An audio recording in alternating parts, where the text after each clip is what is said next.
audio. Bueno, arrancamos en puntuales, bien puntuales.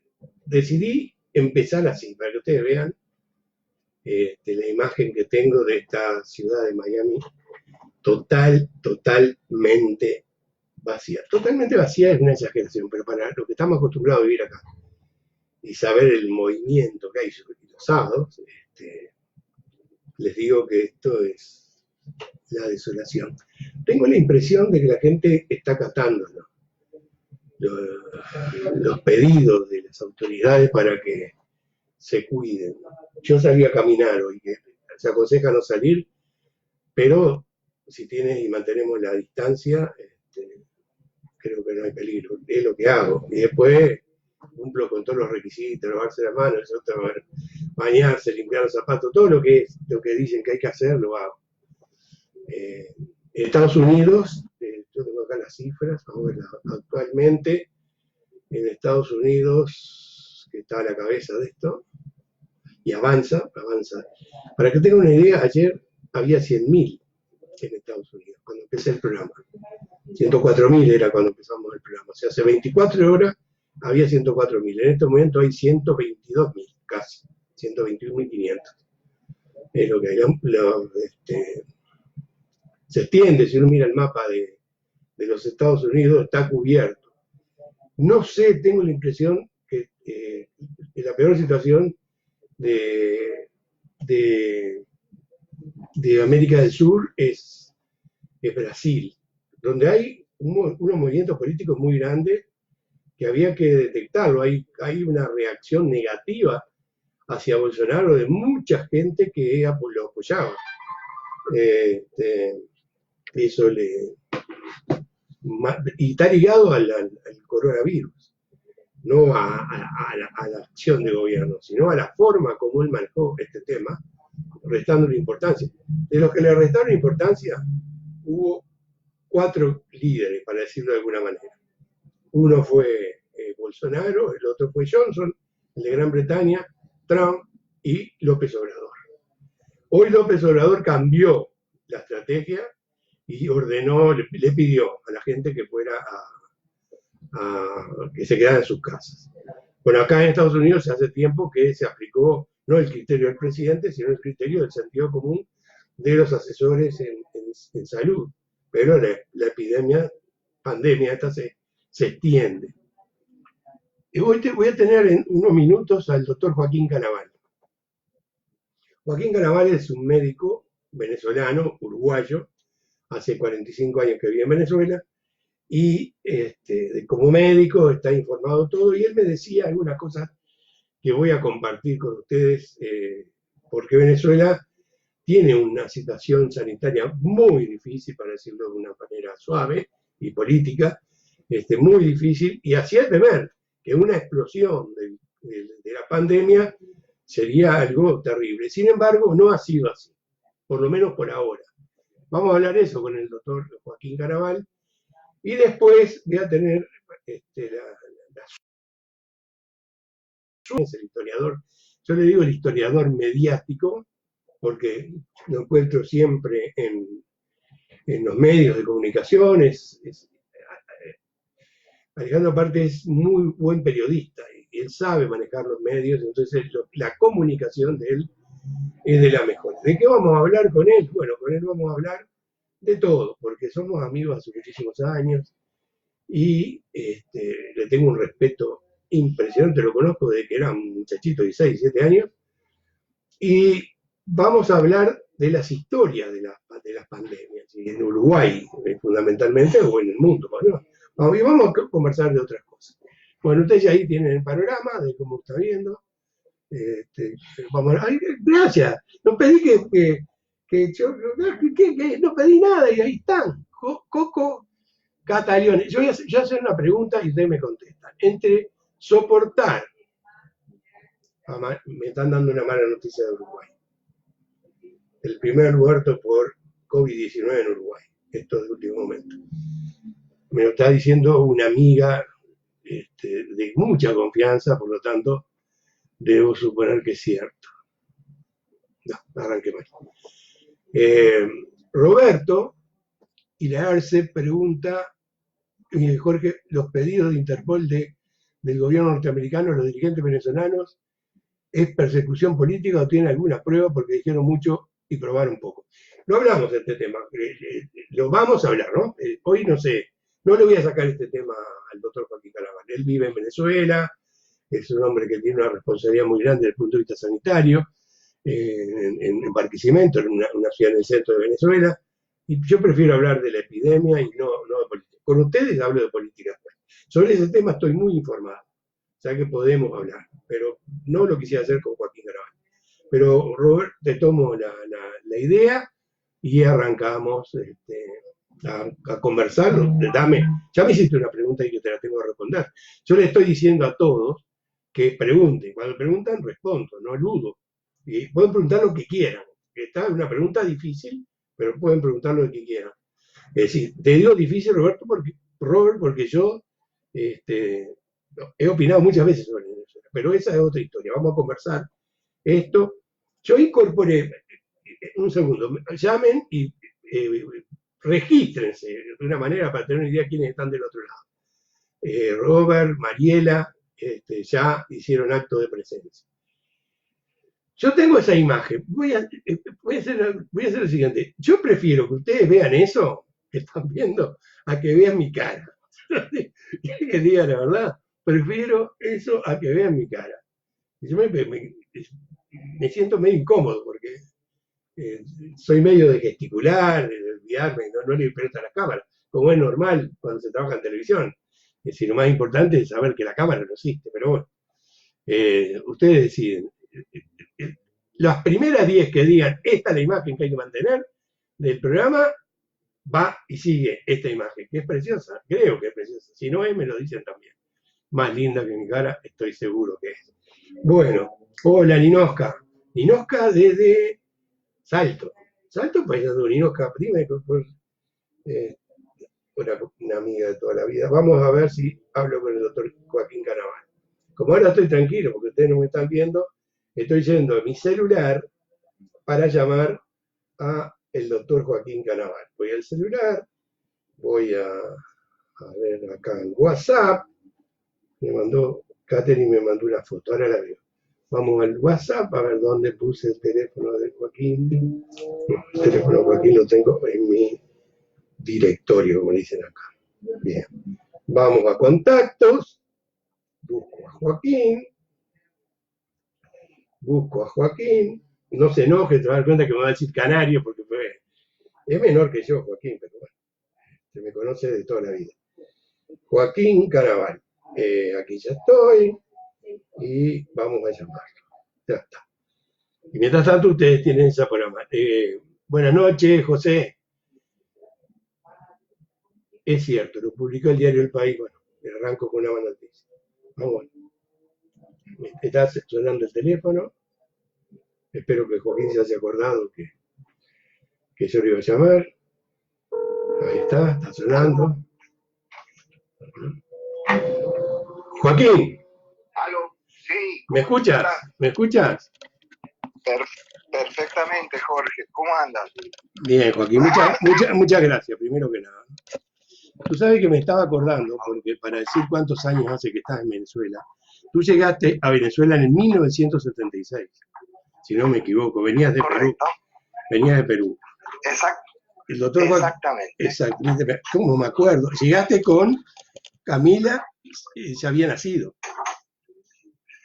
¿Dónde nació Camila?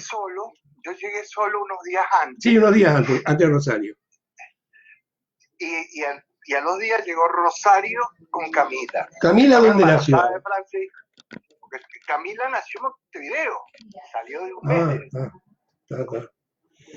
Claro. Camila es una... Entonces, yo estuve un año en Lima y Camila llegó y a los pocos días le festejamos el primer año en la casa de Rafael.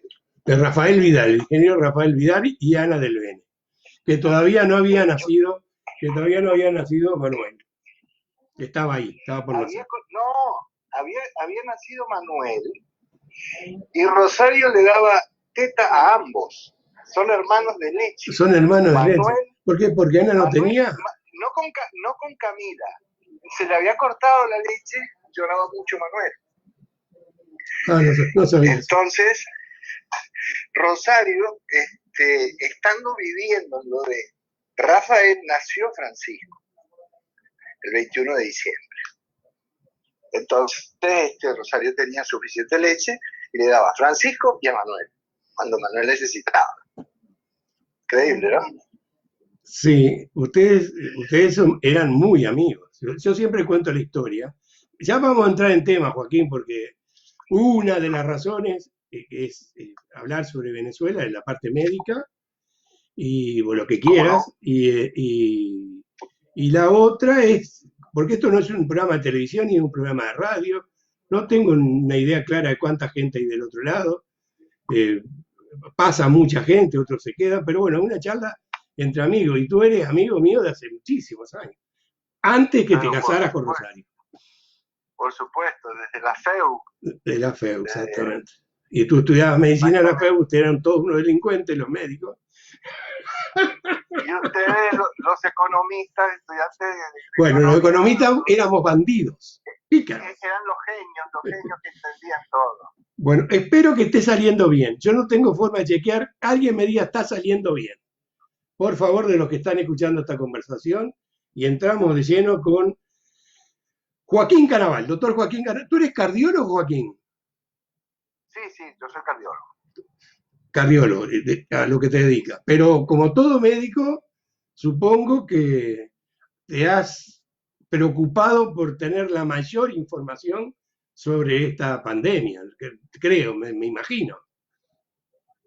Sumamente. Yo dirijo un hospital, soy director médico y obviamente tuve que tomar una serie de medidas basadas en evidencias y en lo que se sabe.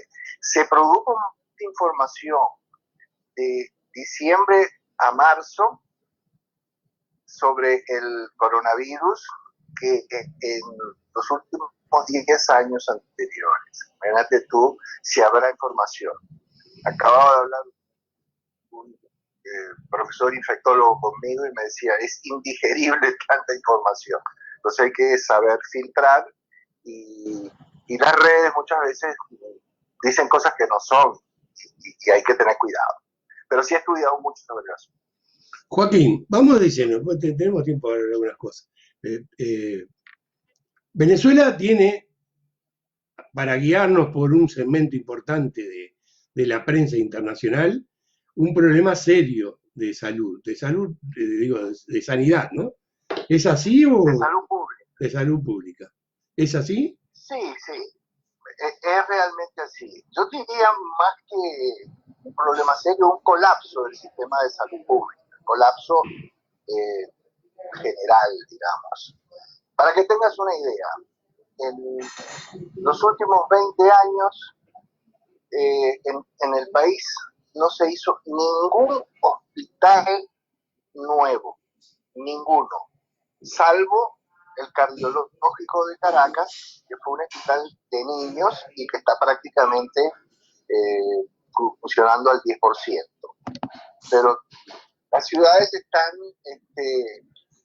prácticamente, los hospitales públicos colapsados, y Venezuela, cuando nosotros llegamos aquí, tenía 15 millones de habitantes.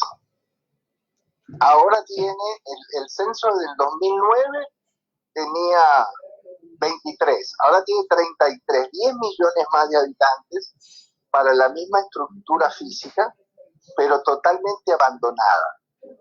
Es decir, todos los equipos robustos, equipos para hacer cateterismo, resonadores magnéticos, tomografías de la parte pública están inservibles. La mayoría de los equipos de terapia intensiva también. El número de camas de terapia no ha aumentado, sino que ha disminuido porque no ha habido mantenimiento. Entonces, realmente es grave, la situación es grave desde el punto de vista de en qué condiciones nos agarra esta epidemia. Esa es la situación realmente. Para que tengas una idea, Montevideo tiene 700 camas de terapia intensiva. Tiene la misma población que Barquisimeto, que tiene 1,5 millones. Y aquí hay 2 hospitales. Y se abrió un hospital que es el Hospital Centinela para los casos de coronavirus, y tiene 8 camas de terapia intensiva ese hospital. Y la infraestructura actual, que es de la época de Pérez Jiménez, tiene 10 camas más. Antes de 1958, Pérez Jiménez. Exactamente, exactamente. Joaquín, Entonces, mira lo que me pregunta, mira lo que me preguntan, un segundito, mira lo que me pregunta Sonia. Si eras compañero de Ofelia Fernández. Yo puedo responder eso, pero te lo digo a ti. Decirle que yo era más chico que Ofelia, que Ofelia era un poquito mayor que yo, de la generación del Gordo Grise, y la conocí mucho y además la quise y la quiero mucho, pero ¿cómo te puedo decir? Ella era, creo que generación 68, como Raquelita Vidal, y yo era 70, más o menos esa es la... Ella era anterior a mí. Cuando dijiste el Gordo Grille, Sonia ya cerró todo, estoy seguro. Sonia está en Salto, me dice que está en Salto. Bueno, muy bien, hay un problema de salud pública, está claro. Después entramos en los detalles. Se ha agudizado con el bloqueo, porque el bloqueo es terrible, si no me equivoco, es muy duro. El bloqueo agrava todo, obviamente. Okay. Agrava todo. Pero, ¿cómo está la situación? ¿Cómo el gobierno? Porque el gobierno tomó medidas frente a la pandemia. El gobierno tomó medidas a tiempo, rápidamente, y medidas adecuadas desde el punto de vista del aislamiento. Tú sabes que esta es una epidemia o una pandemia donde el contagio es persona a persona. Entonces, el gobierno puso primero en cuarentena a los colegios de primaria, secundaria y universidades, y posteriormente, en este momento, está todo el país, fábricas, todo absolutamente parado. Entonces, transporta solamente el transporte de superficie. Aquí en Barquisimeto se llama Transbarca, por Barquisimeto. Todos los otros medios de transporte están parados. Y en general, el país, las calles están desiertas de todo el país, lo cual es muy, muy positivo para la epidemia. Aquí tenemos varias cosas positivas para la epidemia. Uno es el calor que está haciendo. Y este es un virus que a temperaturas bajas se mantiene más en el ambiente. Es un virus muy pesado que cae con las gotas de saliva que se producen cuando uno habla, tose, estornuda, y caen a menos de 2 metros del piso. Entonces el sol inmediatamente las pone inviables, pues, de ser contagiantes al poco tiempo. Claro, si cayeran en un metal frío, menos de 25 grados, puede llegar a estar 72 horas. Por eso hay que limpiar las superficies adyacentes a donde haya un caso sospechoso. No solo tener cuidado con la persona que uno va a ver, manteniendo distancia y no abrazándose, y no besándose, y no dándose la mano, sino que también hay que limpiar con agua y jabón las superficies o con alguna solución con alcohol. Esas medidas se están haciendo masivamente en Venezuela y no ha explotado. Cosa muy, muy positiva. De verdad, hay una serie de situaciones propias del país que hacen que la cuarentena sea más obligatoria que otras. Por ejemplo, no hay gasolina. ¿Cómo que no hay gasolina? No había gasolina. No hay gasolina. Es un país Nafta, donde nafta en Uruguay, ¿no? no hay expendio de gasolina. Yo como director de la clínica tengo que hacer una lista de los médicos de guardia porque el sector salud tiene prioridad. Esa lista se la llevo al general de la Guardia Nacional, del Círculo Militar, que rige el SODI de aquí de Barquisimeto, y él me da 8 cupos diarios, 8 tickets para 8 médicos para ese día. Y así el Hospital General Universitario, así para el Hospital Pediátrico, así para el Hospital Cardiológico donde yo me formé a cardio, y también para las clínicas privadas. Nos dan 8, 7 cupos diarios, pero no son para llegar y cargar gasolina e irse, sino que hay que estar horas esperando en una cola, y hay médicos de guardia que tienen que salirse de la cola y ir a atender un caso porque realmente no les dan prioridad a la salud. Esa es la realidad. Entonces, ¿eso por qué pasa? Porque no hay gasolina. No han llegado los barcos que traen la gasolina. Este es un país productor de petróleo, pero que no produce suficiente gasolina para el mercado interno, porque exporta a China el petróleo y es el único ingreso que tiene. Entonces, no le da para hacer gasolina para el mercado interno. Eso viene importado. Y en este momento no han llegado los barcos y el país está sin gasolina. Eso es muy malo, pero es muy bueno para la epidemia, porque obviamente la movilidad es mínima, nadie se mueve. No sé si me entiendes bien. Perfecto, perfecto. Te entiendo. Joaquín,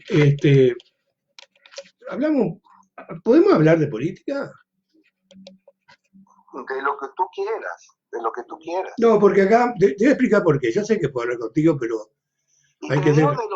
de lo de tú quieras y no de lo que vos quieras, porque sos de Rocha. Por Si eso, no te diré de lo que vos si quieras. toda tu vida me has respetado. Y no te hagas así porque en Venezuela no se vocea, ¿no? Salvo en Maracaibo. Después, en el resto, se habla de tú, y tú eres Barquisimeto, eres larense, habla de tú allá. No haga así, creo que no, nada.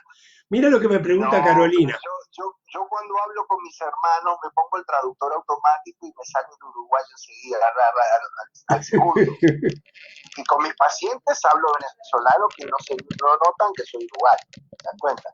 Pero cuando hablo con uruguayos sí, automáticamente, y sin pensarlo se me vienen a la mente las palabras que pudieran tener doble, decirse de forma distinta. En los dos países yo le pongo el traductor automático y hablo para que tú me entiendas. Si yo cuando viajo también pongo el traductor automático y todo el mundo me dice, sos argentino vos. Claro, se confunde, se confunde. Te llevaba porque Carolina me escribe, A ver, me dice lo siguiente: buenas noches. Es muy preocupante y de mucho miedo. Cuidado el doctor, o sea, cuidado, que tengas cuidado. Y no lo vayan a meter preso por decir verdades, y aparte, lo que estás diciendo, que no hay gasolina. Que no hay gasolina es una noticia que todo el mundo conoce, ¿no? Es decir, pero este es el tema. Estás hablando con absoluta tranquilidad, estamos hablando por internet, la imagen que se tiene es que prácticamente nadie puede opinar, nadie puede hablar, y sin embargo, que tú eres crítico de la situación que vive Venezuela, pero es capaz de plantear, como eso para repetir por los que están entrando, de que las medidas que se tomaron fueron rápidas y correctas, por lo menos en primera instancia. Pero ¿puede hablar de la realidad de Venezuela? puedo hablar de cualquier cosa, no tengo ningún temor. Este, lo que te interesa es saber de la realidad de Venezuela con todo gusto. Sí, Te decía de las cosas positivas, de la epidemia, el calor, la prontitud con la que se tomaron las medidas de parar el contagio persona a persona, es decir, aislamiento. Esas son cosas muy positivas. Y también la población venezolana. La población venezolana es muy joven. El 75% tiene menos de 25 años. Entonces, eso es una fortaleza muy grande, porque tenemos pocos viejos. Recuérdate que en Venezuela, en los años 50, la expectativa de vida, después de 2 dictaduras horrorosas, una de 30 años de Gómez y otra anterior de Castro, todo el inicio del siglo XX lo vivió en condiciones muy paupérrimas el país. Y la expectativa de vida era 52 años en 1950 para los hombres y 56 para las mujeres, cuando en otras partes del mundo superaba los 70 años. Posteriormente, cuando se terminó la dictadura y vino la democracia, la expectativa de vida se niveló con el resto de América y en 1917 estaba más o menos en 79 años. Pero en esa época se habían muerto todos los viejos de malaria, de enfermedad de Chagas, Lepra. de lepra, de tuberculosis. Bueno, todas esas endemias han vuelto porque no ha habido una política preventiva. Perdón. A ver si te entendí bien. Esas endemias, dijiste, ¿volvieron? Esas endemias volvieron. Hay más de, ¿qué te puedo decir? Hay más de 15.000 casos en el estado de Bolívar de malaria, que está totalmente controlada. La malaria, que es el paludismo, es una enfermedad bacteriana, no es viral, es un plasmodio que hay de 4 tipos y que se mete en la sangre y se mete dentro de los glóbulos rojos y cada tantos días, un día, 2 o 3 días, dependiendo de qué plasmodio es, explota el conjunto de glóbulos rojos que tiene el parásito adentro y producen una fiebre, una fiebre palúdica cada 24 horas o cada 48, y esa, digamos, esa endemia volvió ahora. Nosotros teníamos controlado el sarampión, la difteria, el tétanos. Yo ya he tenido 4 casos de tétanos y de esos uno solo se murió, nosotros lo salvamos.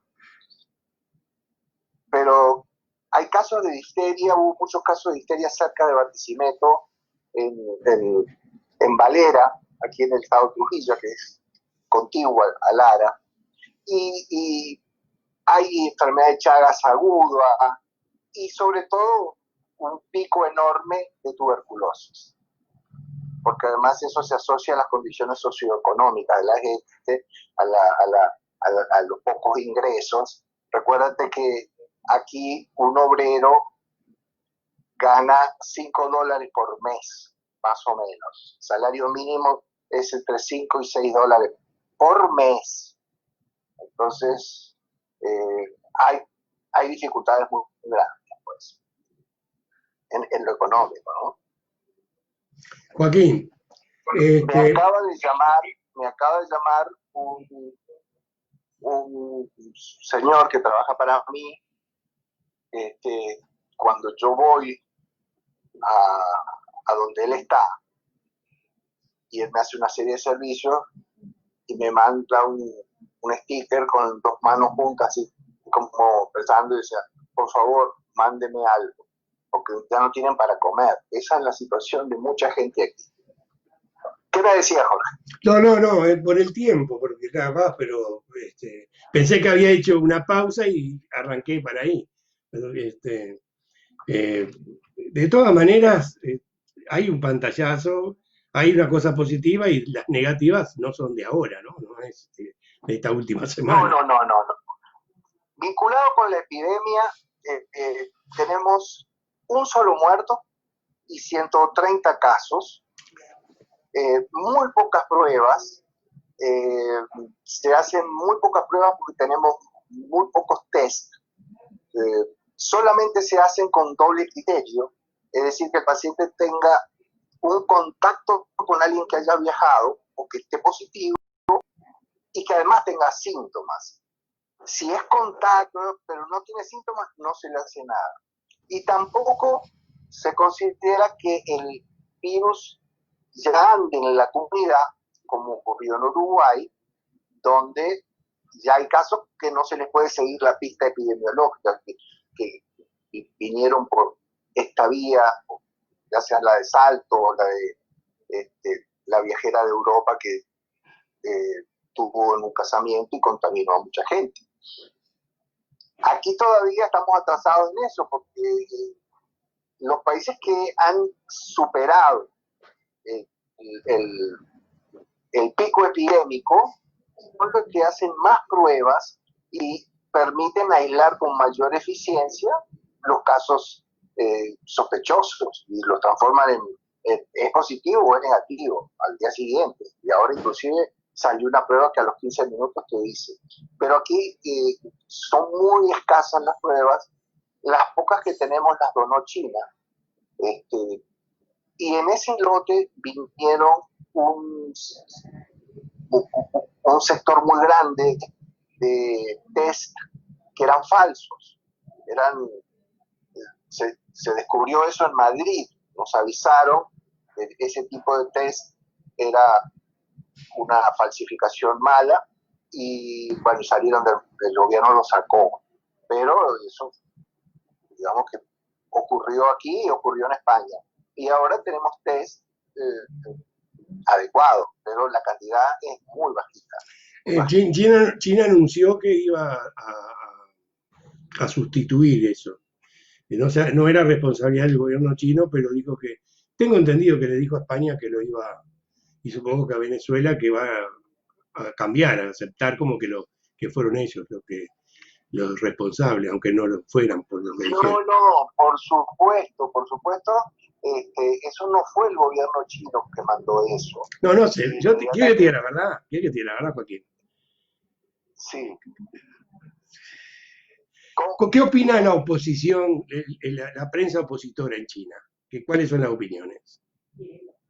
La prensa opositora en China, la prensa opositora en China. ¿Qué opina no sé, no tengo idea qué piensa. Es muy difícil que lo consigas, porque no hay. Pues bueno, porque es como acá, aquí tampoco hay. Aquí hay redes, pero no hay. ¿Sabes por qué te llevaba a eso? Porque yo leí con atención el tema para decirlo al uruguayo, argentino, truchos, ¿no? De los test truchos. Ajá. Pero venían de China, no venían de Estados Unidos, donde podía pasar algo que apareciera alguien que lo hiciera y lo lanzara al mercado. En China hay controles. Sí, pero llegaron a Madrid y en Madrid detectaron en la realidad, porque tienen un pico muy grande, es el país que proporcionalmente tiene la epidemia más grave de todas, inclusive superó a Italia, y hoy llegaron a 9.300 y pico de muertos. Ya el mundo superó los 500.000 pacientes con coronavirus, 542.000. Y Estados Unidos va a la cabeza, va a pasar a todos juntos. Estados Unidos está aumentando de una manera exponencial los casos. Y eso demuestra una cuestión muy importante. Demuestra que no es la preparación que tenga el sistema médico o sanitario y la calidad de los hospitales, sino el tiempo en empezar las medidas de aislamiento. Y en Estados Unidos las tomaron tarde. No, eso sí. Bueno, de Estados Unidos voy a hablar largo y tendido. Joaquín, te agradezco muchísimo. Yo sé que somos amigos muchísimos años. Le voy a decir a los que están del otro lado que yo hablo habitualmente contigo, ¿no? No es que te llamé, te ubiqué, siempre que puedo, trato de hablar y tú haces lo mismo, ¿no? O sea, una cosa linda porque somos amigos desde 1960.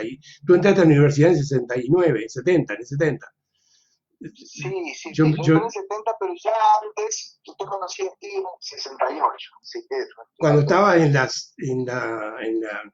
¿cómo? el preparatorio, En me preparatorio, sí, odiaba. sí. Y eras novio con Rosario, me acuerdo perfectamente. Exactamente, exactamente. Joaquín, un abrazo bien grande, que te lo digo siempre, pero vale la pena repetir. Una de las razones por las cuales te llamo, porque me preocupo. Pues no es que no transformemos esto en un drama, pero digo, mis amigos están ahí, puedo hablar.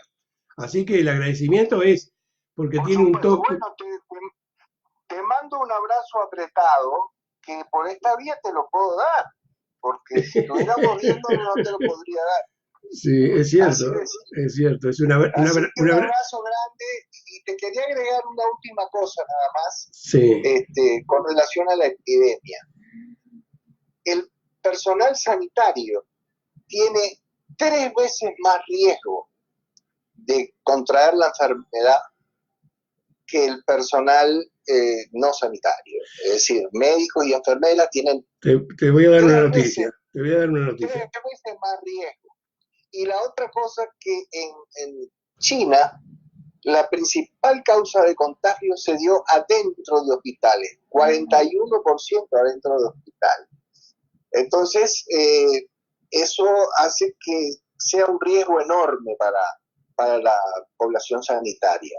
Y por suerte, se están tomando las medidas del caso y Venezuela no es la excepción en usar los métodos de barrera, es decir, lentes especiales que tapan toda la cara, una mascarilla especial, batas de tipo impermeable, todo ese tipo de cosas que son fundamentales a la hora de evaluar un sospechoso. Así que bueno, un abrazo grande. Te vuelvo a llamar, ¿eh? Te voy a Este, volver a llamar, porque creo que voy a estar más días de lo que me imaginé. Te mando un abrazo, cuídate, dale. Tú tienes dale, dale, solo tienes a un dale. hijo ahí, ¿no? Porque Sí, no, yo tengo mi hija y yerno y 2 nietas allí donde vivís tú sí. y están en cuarentena y acá tengo otro nieto y a un hijo que trabaja conmigo y trabaja dentro del hospital, así que está en riesgo también. Un abrazo, Joaquín. Muchas Un gracias. abrazo, chao, chao. Para, suelo tener, estoy arreglando esto, tengo, tengo gente de Venezuela entre mis amigos que escuchan. Eh, Camila Canaval, la hija de Joaquín, fue una figura muy importante de los medios de comunicación en Venezuela, vive acá, el esposo de ella es un hombre de los medios, acá en Estados Unidos. Bien, a ver, Ricardo Artola, ayer te vi, vamos a aclarar. Y me entró, dijo, todo lo que puede hacer Ricardo con pocos elementos. O sea, me ganó, pero por goleada. Pero voy a copiar, porque en vivo, a través de Facebook, Ricardo salía y un tremendo programa era, con entrevistas, con personajes, con amigos. Muy bueno, pero muy bueno, lo recomiendo. Ricardo Artola, Marta Cayorla, desde San José. Bueno, ya me dijeron, Marta, primer deceso. Yo no, me dan el nombre y la profesión, pero yo necesito confirmar para decir algo. Estoy seguro que la persona que me dijo me dio la posta a posta, pero igual ustedes se van a enterar los que viven en Uruguay. Laura Beatriz, así de fierro, está Carolina. ¿Cuál es la realidad de los infectados en Venezuela? Bueno, ella te lo dijo, ¿no? Las medidas que tomaron. En Venezuela ahora acaban de informar que son dos, pero dos los muertos y las cifras son bajas. Y explicó por qué. La realidad de los infectados, bueno, al ser pocos, es, el problema es cuando son muchos, para decirlo medio a lo bestia, ¿no? Nancy, buenas noches. Beatriz, buenas noches. Tú estás en Canelones, en la costa, ¿no? Dígame en dónde está, por favor. Yo sé que porque Ro es amiga de Ricardo, que me saluda. Néstor Rizo, Madrid presenta. Ayer estuvo en el programa. Néstor fue el primero de los entrevistados y el primer entrevistado de este experimento que estoy haciendo, que por lo menos va a durar mientras dure la cuarentena. Sí, Ricardo, lo leí y y cometí un error, lo tengo, al poema de Nacho, lo tengo, que nos dedicó a ti y a mí,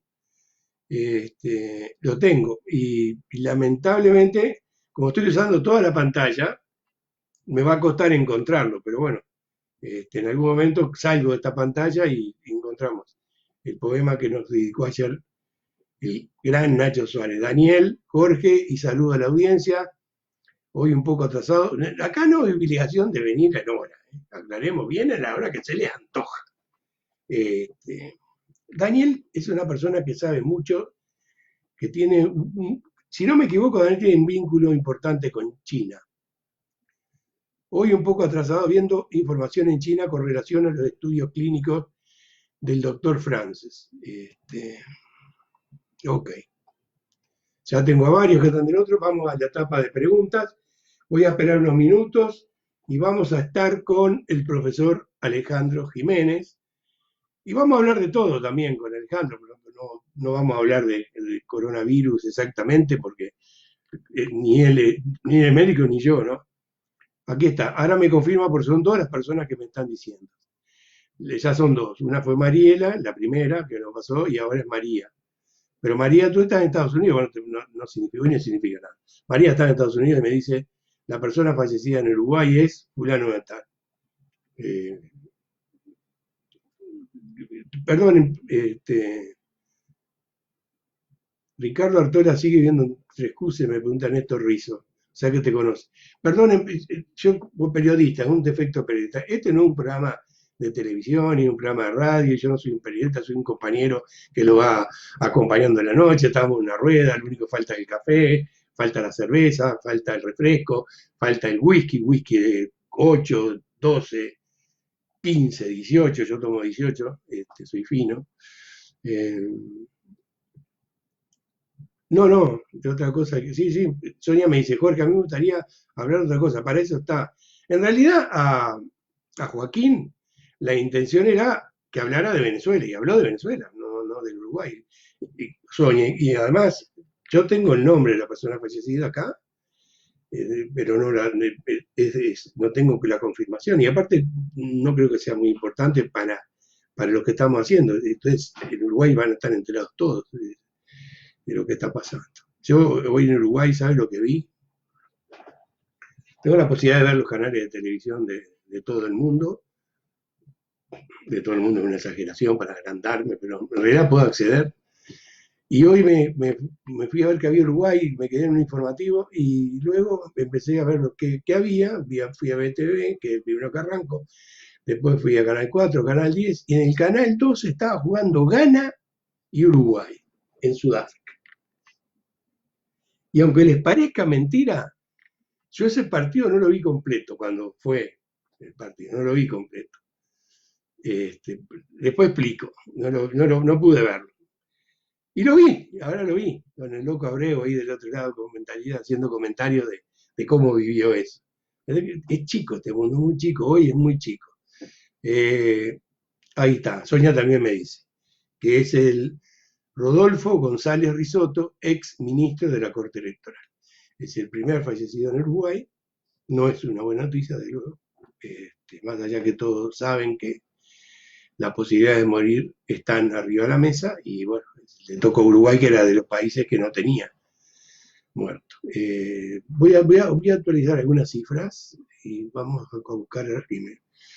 En Estados Unidos hay 121.500 casos de contagiados, ¿no? Lo de Italia es terrible. Estados Unidos tiene 340 millones de habitantes más o menos. Italia creo que anda cerca de los 60. En Italia hay 92.500. En China, que fue el que originó esto, 82.000. España tiene 73.200. Alemania 57.695. ¿De dónde obtengo esta información? Ustedes pueden obtenerla también. El portal es de la Universidad de Medicina de Estados Unidos, John Hopkins, igual que el actor Hopkins. La página, entran en la pantalla en vivo, les dice todo, les da toda la información. Tengo acá que sobre Venezuela, en Venezuela hay 2 muertos. Joaquín me dijo uno, pero este debe haber sido de ahora. Hay 2 muertos en Venezuela. Y esto es a la que recurren casi todos los periodistas para saber. Bien, vamos a hacer lo siguiente, porque como yo no puedo hacer tiempo, no digo, vamos a la tanda, no tengo ningún avisador. Podría entrar un avisador, ¿eh? Yo creo que no tendría nada más que entrar un avisador. ¿Eh? Ricardo, ¿tú tienes avisadores en tu programa? Que dicho sea paso, les repito, precioso programa el de Ricardo Artola. Precioso. Él dijo, ustedes saben que yo no le creí que estaba en Villa del Carmen, pero parece Villa del Carmen acá en la costa maya mexicana, en Quintana Roo. Playa del Carmen, uno de esos lugares cerca de Chichén Itzá, para que tengan una idea, geográficamente se ubica en uno de los lugares más importantes del turismo mexicano. Bueno, vamos a llamar a Alejandro.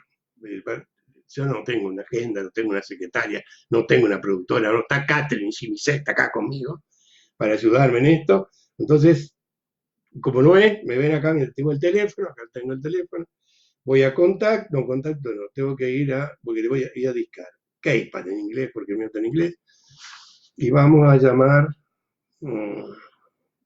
a que yo no lo registré, Jorge, ¿qué te está pasando? ¿Qué quiere? Bueno, vamos a ver. Vamos a ponerlo, ¿no? Porque es por WhatsApp. Si te llama a larga distancia no me va a dar. Bueno, más 598 y después viene el número del celular de Alejandro. 9, pero voy a decirlo, estoy indicando. Espero no haberlo errado. Jimento, Alejandro, y que quedaste tranquilo. Vamos a ponerlo, agregar en contacto. Estoy creando un nuevo contacto acá, en el teléfono, en el celular. Y una sola vez, y pongo acá Alejandro para saber qué es él. Voy a poner el de Jiménez, para no poner muchas nada. Y ya está listo. Ya lo tengo acá. 6, porque está en inglés. Yo no hablo muy bien inglés, pero bueno, está. Y voy a ir al WhatsApp. Ya tengo todo registrado. Un tipo de 76 años que se mueve con esto como pez en el agua. Vamos a buscarlo en la agenda, como dice así, en contacto. Vamos a Alejandro. Dale Jiménez, aquí está. Voy ahí para entrar y acá está. Aquí está. Ya lo estoy llamando. La cara de Alejandro. Mira, aquí está.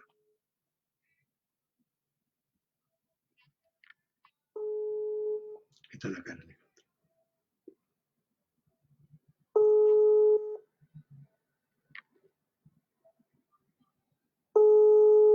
Hago un silencio para que vean que estoy llamando, nada más. Silencio. Don Alejandro Jiménez, profesor, historiador, periodista. ¿Está bien presentado? Periodista. Lo siento mucho. ¿Cómo anda? Ya estamos al aire, Jorge. Estamos al aire. Acá no se puede, ¿viste? Porque esto es al aire. Te llamo y ya estamos al aire. Jorge. Sí. No sé si... Bueno, ¿cómo te va? ¿Cómo andás? Estoy muy bien. Estoy bien. Sí, sabés que, digo, que hace un rato tuvimos una mala noticia y es el fallecimiento del primer fallecimiento de coronavirus en Uruguay. De hace un ratito nada más, es muy reciente la noticia.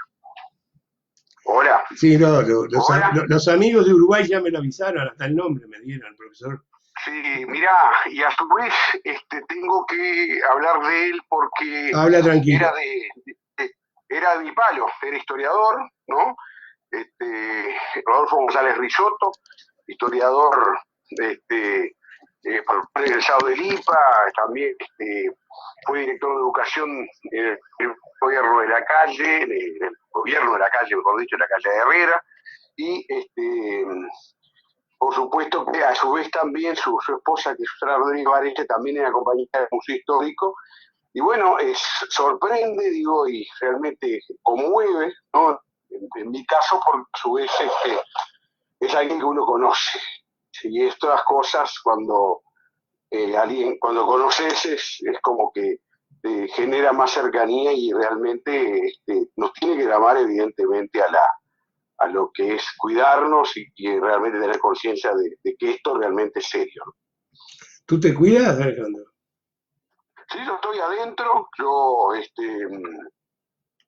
estoy adentro porque hace una semana, 8 días ya sé que estoy, porque el día 14 volé a San Pablo, tengo un nieto allí que estaba de cumpleaños, estuve cuestionándome si ir o no a San Pablo, finalmente fui porque era el cumpleaños el 15, bueno, y el día 21 tenía vuelta, pero en virtud de la cancelación de vuelos, me reprogramaron para el 19, o sea, terminé viniendo antes, jueves 19, y bueno, desde allí, desde ese momento estoy encerrado, estamos con mi señora encerrados aquí en casa.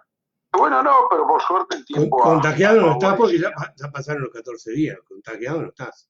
¿Eh? Contagiado no estás. Hola, hola. Contagiado no Me estás. está dando llamada. Bueno, no hay Hola. problema. ¿Quieres atender la llamada? Yo te llamo enseguida. Sí, sí. Atiéndete tranquilamente. Esto es así, ¿ven?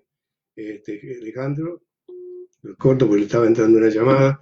Ha requerido, es una persona que continuamente lo están llamando. Los de Uruguay lo conocen porque Alejandro siempre está en los medios, ¿no? Alejandro Jiménez. Alejandro Jiménez. Bien. Sonia me dice, es un tema ya agotador, porque todo el mundo está hablando y hablando y hablando y hablando del coronavirus, y con Alejandro, bueno, que entró con el tema del fallecimiento del profesor González Riceto, y entró por tema ese, pero quería hablar de otras cosas, quería hablar de las historias de las pandemias, sobre todo en el Uruguay. Pablito, un abrazo bien grande, me están saludando Johnny se Artola, querido, que son amigos, son hinchas Basaña. Los 4 hinchas Basaña ayer estaban en el programa. De los 4, 3 creo que estaban en el programa, que tiene el Basaña, ¿no? Eh, eh, bien. Le voy a decir algunas cosas que extraño. Es terrible, ¿no? Lo que voy a decir es. Yo soy un fanático del fútbol, pero fanático, fanático, ¿eh? No vayan a pensar que más o menos. Toda la vida, el fútbol formó parte de mi vida. Yo antes de ser periodista charlatán, fui periodista deportivo. Antes de ser periodista charlatán. Yo digo, Ricardo Artola se enojó porque dije que eran los 4 únicos hinchas de... Ahí me está llamando Alejandro. Llámame ahora. Espera un segundito. Ricardo, si tú fueras el productor del programa, me despedías, pero no tengo alternativa, no tengo quien me asista, nada, el camarógrafo soy yo, no tengo un orden para acá, tengo que ser el que llama por teléfono a los invitados. Pero una cosa, Ricardo, ¿cuento contigo para entrevistarte? Es una pregunta que te hago. Bueno, acá está Alejandro. Ahí está. Hola. Vamos. ¿Cómo está, Jorge? No, esto no. Hola. Le dije, le rezongué a la productora, Alejandro. ¿Cómo puede ser esto? La productora. No tomó medidas. La productora de mi programa. Acabo de despedir a la productora del programa porque tuve que cortarte el teléfono. No, por favor. No es para tanto, no es para tanto. No, yo te conozco. Escúchame una cosa. Tú tienes que saber que mi humor es medio raro. Esto no es un programa de radio y no es un programa de televisión. Vamos a empezar por ahí. Es garronear Facebook, que es lo que estamos haciendo, garroneando Facebook, para comunicarme con una cantidad. Porque de alguna manera me aburro. Y ahora, escribir siempre sobre política. Y se me ocurrió esto, ¿no? ¿Y cómo es? Está bárbaro. Está hecho en un pequeño dormitorio, el dormitorio Huesque, que es chiquito. Tengo la computadora acá, el teléfono al lado y nadie más. Y mando callar a toda la gente que está en casa, porque estamos todos acá en cuarentena. ¿Sí?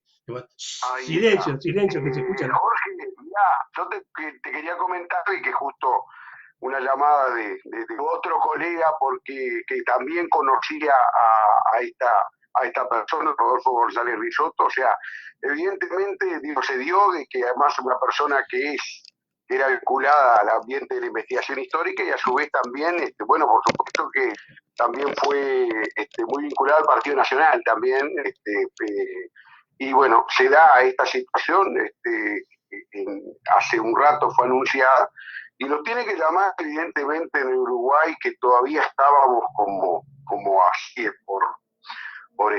por fuera de la situación de los fallecimientos, ahora lamentablemente pasamos a integrar esa lista. Tú me hablabas, me decías del tema de cuidarse, bueno, no te comentaba, no estábamos hablando de... No, si te cuidabas tú. Ahí está que había ido a Brasil, que Sí. me tuve que venir antes, fuimos con mi señora. Brasil, en San Pablo, que es donde vive mi hijo, es una gran ciudad, o sea, evidentemente los primeros días prácticamente no había ningún indicio de que la epidemia estaba, la pandemia estaba. O sea, en Brasil, en la zona donde él vive, que es en la zona este, que es la zona de Itaquera. Para más datos, muy cerca del estadio de la Arena Corinthians, de aquella épica victoria de Uruguay contra Inglaterra en el 2014, ¿no? Ahí muy cerca vive mi hijo. Bueno, y ahí todavía es una zona bastante trabajadora, no se había dado todavía, no se habían dado casos, y bueno, y ahí estuvimos con él. Los primeros días no hubo ningún problema, pero después sí, evidentemente vimos que empezaban a haber más restricciones para poder desplazarse, y finalmente nos optamos por la vuelta, porque además la compañía había cancelado el vuelo el día sábado 21, volvimos el 19, desde el 19, 20, prácticamente 20 de madrugada estamos en Montevideo, y por supuesto aquí en cuarentena. Así que digo, nos estamos cuidando por suerte. Tanto mi señora como yo somos, si bien no tenemos la edad de riesgo, somos hipertensos, o sea que hay que tomar nuestra precaución. Bueno, me alegro que no tengas edad. Te voy a llevar al terreno porque me están escribiendo y muchos están como cansados con este tema, porque es un bombardeo sobre la información que a mí no me parece mal, me parece bien, pero como nos reunimos amigos y uno de mis amigos dice, Jorge, no tiene otro tema. Tenemos 25.000 temas y con Alejandro podemos hablar de fútbol, ¿sí o no? ¿De qué? De fútbol. Sí, claro, por supuesto. ¿De qué cuadro eres hincha, Alejandro? Yo soy hincha de Huracán Buceo. Otro cuadro, yo soy chico. de muy cerca yo nací en Ambrosio Velasco y Verdi, muy cerca a Plaza de los Olímpicos y a la zona de influencia del Club Social y Deportivo Huracán Buceo. Además, mi infancia estuvo un poco marcada también por el fenómeno del topollillo, que se deben acordar los veteranos. Ya era periodista deportivo yo. No, ya era periodista deportivo. Sí, ya era, sí. Y te acordás que generó todo un tema. Fue impresionante, impresionante. Sí, fue. Llenó el Estadio Centenario en la final de la B. Llenaron con Bellavista en octubre de 68, que es la final que gana Bellavista 2-0. Y después ese gran fenómeno que es el 69, que sube, aquel cuadro de barrio que era el Edison Huracán Buceo, llamaba, que del año 37. Y luego vamos a ver que la llegada primera en el 70 muestra que sale tercero en su primer campeonato uruguayo en la A. O sea, primero sale campeón nacional, segundo Peñarol, y tercero aquel Club Social y Deportivo Huracán Buceo, aquel modesto cuadro de trico playero que se le llamaba, y bueno, y ni que hablar que generó una gran simpatía.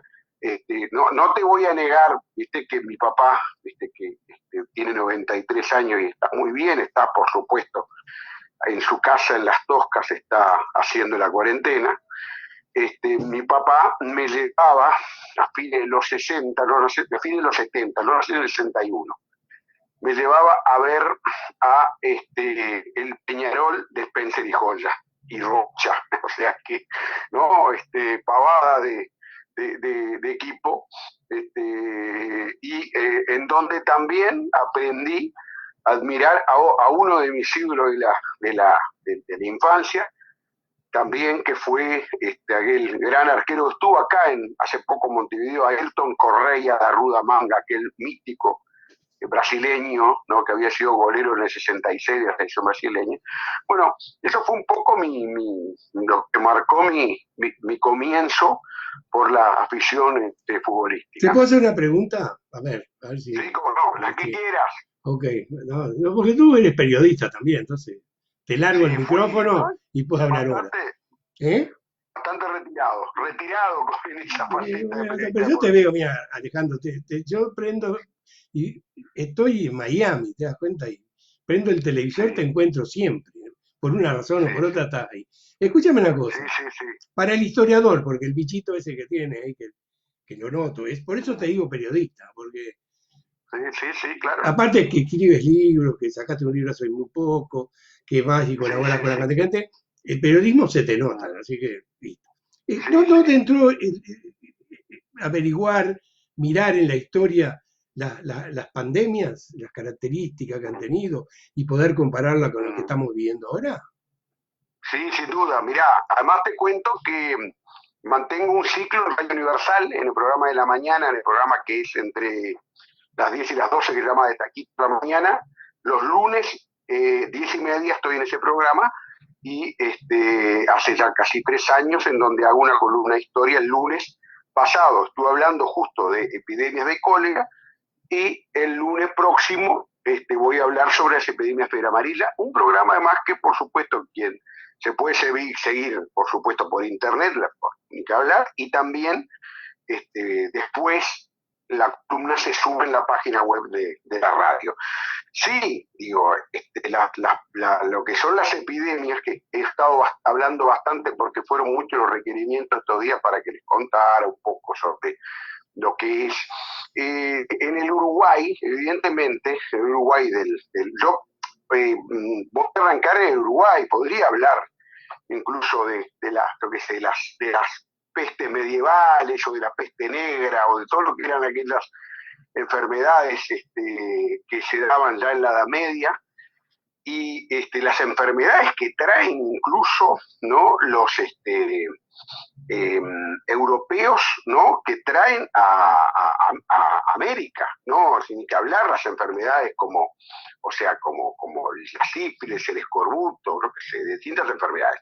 Pero me voy a referir más que nada a todo lo que son las epidemias del Uruguay del siglo XIX, ¿no?, más que nada, en donde hay dos grandes epidemias que son el cólera y la fiebre amarilla. Son las dos grandes epidemias.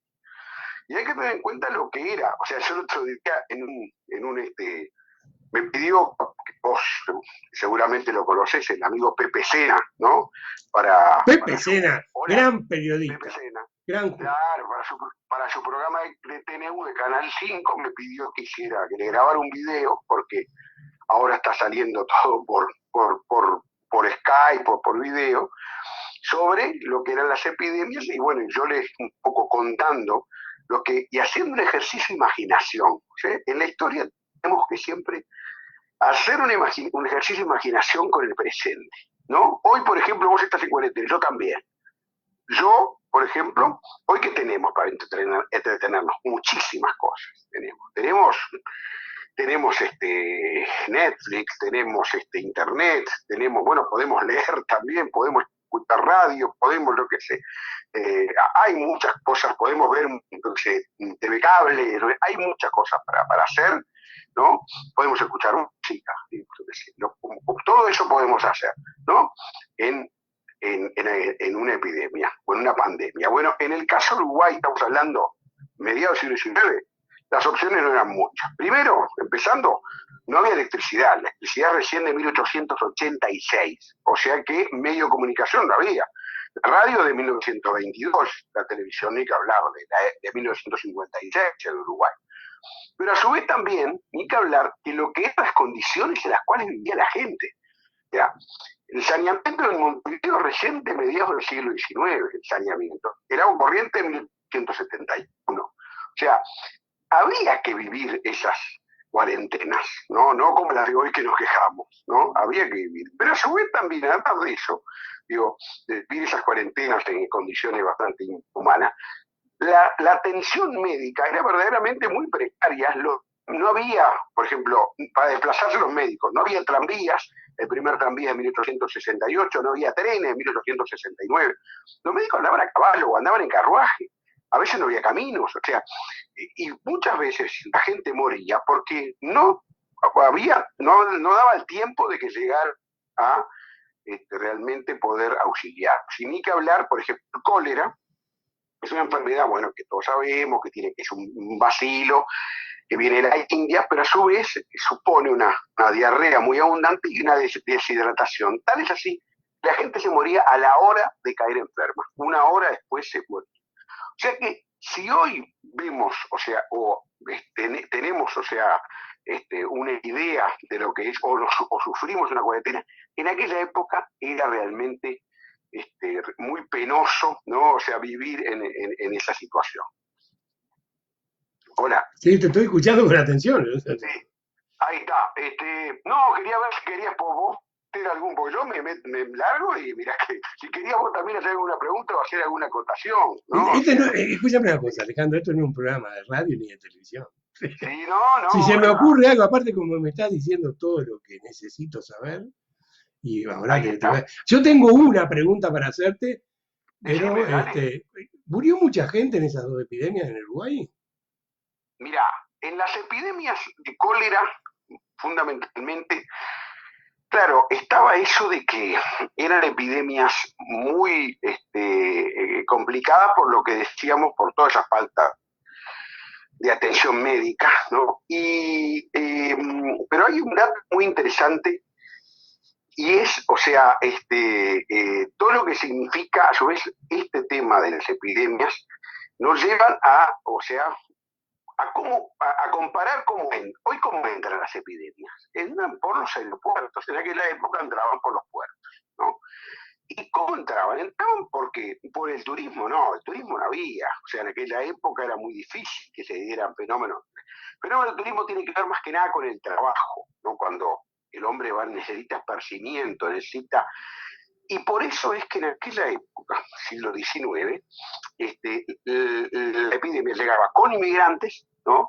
Que llegaban a Montevideo, que en muchos casos si se enfermaban en el barco, si alguno caía enfermo en el barco en esas largas travesías, ahí iban a cuarentena, por ejemplo, a la Isla de Flores, que era un lugar de cuarentena. Después se habilitó hacia fines del siglo XIX una casa que llamó de aislamiento en la parte del buceo, la zona del buceo donde está hoy el Montevideo Shopping, y donde antes funcionó el Hospital Fermín Ferreira, capaz que los viejos se acuerdan, donde estaba el leprosario, o sea, el hospital para enfermos de lepra.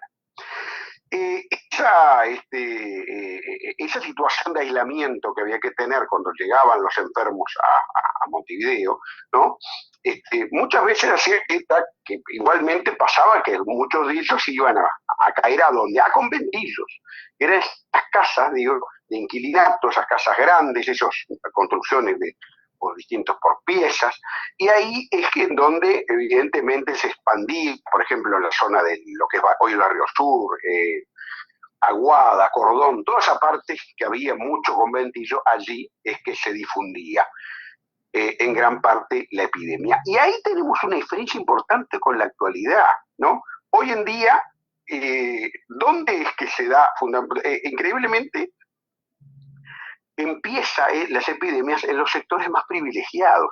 Pasó acá, decían que en Brasil, como estuve allá, también me contaban, o sea, sectores más privilegiados que son los que están más sujetos o más propensos a viajar, ¿no? A viajar a grandes viajes como se dan actualmente. Bueno, y en ese momento, o sea, en la llegada de la primera epidemia de cólera, por ejemplo, en 1866, y en esa epidemia hubo 535 muertos, 228, o sea, muertos. Aquella ciudad tenía 120.000 habitantes, no era una gran cantidad de fallecidos, ¿no? Pero evidentemente era importante en lo que significaba, ¿no? Significó aquel impacto de aquella epidemia, que a su vez también coincidió con el Uruguay teniendo participación en la guerra del Paraguay, y también se especulaba con que podía venir de ahí, algunos de los combatientes habrían traído el cólera desde el Paraguay. La segunda epidemia es de 1867 y 68. El calor, ¿no? Vamos a ver que esas epidemias de cólera son en verano fundamentalmente. El calor es un factor importante en las epidemias de cólera, ¿no? Porque contrario a lo que sucede ahora, que aparentemente el coronavirus con el calor no se lleva bien. Bueno, y esos años 67 y 68 se da ahí, esa sí es la más brava, 3.000 muertos. Ahí vamos a ver que, por supuesto, que se toman medidas, por ejemplo, enterrar a los muertos 1 metro de profundidad, por ejemplo, prohibir los velorios con cajón descubierto también, y en esa hubo casi 3.000, y en la última, que es 1886-87, ya fines del siglo, ahí se da una situación y es menos, son 535 muertos, y ahí ya puede decirse que ha mejorado bastante la medicina. La facultad ya a partir del año 83 se reciben los primeros médicos uruguayos, porque hay médicos uruguayos, pero recibidos en el exterior, por ejemplo, Pedro Vizca, Teodoro Vilar de Bot, todo lo que tiene que ver con la historia de la medicina, ni que hablar, eran médicos que habían estudiado en el exterior. Bueno, y a su vez también hay un aspecto muy importante con respecto a los hospitales, al cambio del papel de los hospitales. Los hospitales hasta los 80 del siglo XIX eran vistos como lugares para ir a morir. Los pobres morían en los hospitales, los ricos o pudientes morían en la casa, ¿no? Y por eso es que se velaba en la casa también. Bueno, y allí es que se da alguna situación, ¿no? Que ahora en un rato les voy a contar que tuvo que ver con la fiebre amarilla. Bueno, pero ya a fines del siglo XIX está un poco lo que el adelanto médico, ¿no? Y lo que José Pedro Barrán, nuestro gran historiador, uno de nuestros historiadores, habla de lo que es el pasar de la barbarie a lo que es el disciplinamiento y el ocultamiento de la muerte. O sea, que ya no es tanto como antes, que la muerte era mucho más exhibida, que va a ser bastante más oculta, cosa que además sucede en nuestra mentalidad hasta nuestros días. No sé si querés... No, te voy a llevar a otro terreno, Decime, dale. No, te voy a abusar de... El historiador mira hacia atrás y se sitúa en el presente, ¿no? ¿Así? ¿Me equivoco? Sí. Mira hacia atrás. No, dale. Estudia hacia atrás y se sitúa en el presente. Tú puedes interrelacionar las cosas que pasan hoy con las que pasaron hace 100, 200, todo el tiempo que quieras. Pero yo te voy a sacar de eso si tú me lo permites. Háblame del futuro en función de lo que está pasando en el mundo entero hoy. ¿Te animas? Pero con respecto a esto del coronavirus. No, con respecto... Yo vengo diciendo que el coronavirus... A ver, para que me entiendas. He opinado, porque tú me lees, que el problema financiero, el problema financiero, la crisis financiera y el coronavirus no estaban relacionados, se potenciaron. Es decir, la crisis económica, a mi modesto entender, pero no soy negado, ya estaba en el sistema metido. Estalló, cayó y el coronavirus lo que hizo fue agrandar eso. Al agrandarlo, la crisis tomó una dimensión que yo personalmente no vi en mi vida. La comparan con el 2002, yo creo que es peor que la 2002. Tengo elementos para pensar que es peor que la 2002. Entonces, creo que algo va a pasar. Va a haber cambios. Por ejemplo, ahora hay una especie de comunión. La gente dice, bueno, qué bueno, los gobiernos se preocupan por la gente de los sectores más atrasados, que tratan de conseguir, voy a hablar de Estados Unidos, el presidente Trump logró que el Parlamento le diera una cifra de millones y millones de dólares, ya se habla que eso se va a distribuir en la población, a mí me va a tocar una parte para que nosotros consumamos, etcétera, etcétera, etcétera. En todos los países están buscando. China hoy, por ejemplo, planteó la necesidad de llegar a un acuerdo arancelario, que para mí fue el detonante de esta crisis. Esta crisis tiene su raíz en la guerra arancelaria que Trump le hace a China. Y bueno, ahora China dice, bueno, muchachos, nos tocó a todos y vamos a ver si encontramos un acuerdo, porque solos no vamos a salir. Es la primera vez en la historia de la humanidad, si me equivoco me corrige, pero estoy hablando del planeta. Es la primera vez, porque estamos conectados, en la cual existe la sensación de que para salir de la situación en que nos encontramos es necesario un gran acuerdo. Estoy hablando de economía. Ya los acuerdos en torno a la enfermedad, la pandemia, ya está llegando porque los 4 o 5 que estaban ahí pensando que esto no era nada grave, como fue el caso de Bolsonaro, como fue el caso de Trump, como fue el caso de López Obrador, hoy Trump tuvo que cambiar porque prácticamente le impusieron los cambios.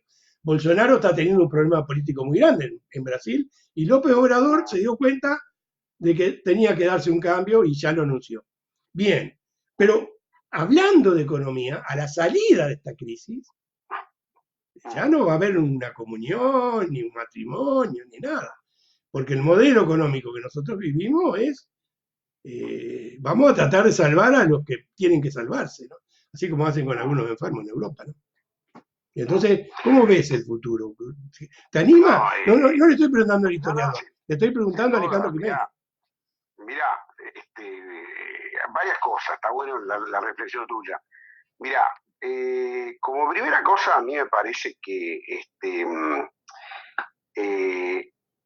la historia, tú empezaste diciendo, lo que está pasando hoy en el mundo, lo que pasa hoy en el presente, evidentemente es una proyección de la historia. Para lo que pasa hoy, lo que está pasando hoy en el mundo que tiene esta connotación, obviamente tenemos que ir hacia atrás para estudiar historia, para eso estudiamos historia, porque para explicarnos el presente. Cuando uno enseña historia, yo sigo enseñando en un liceo público Montevideo.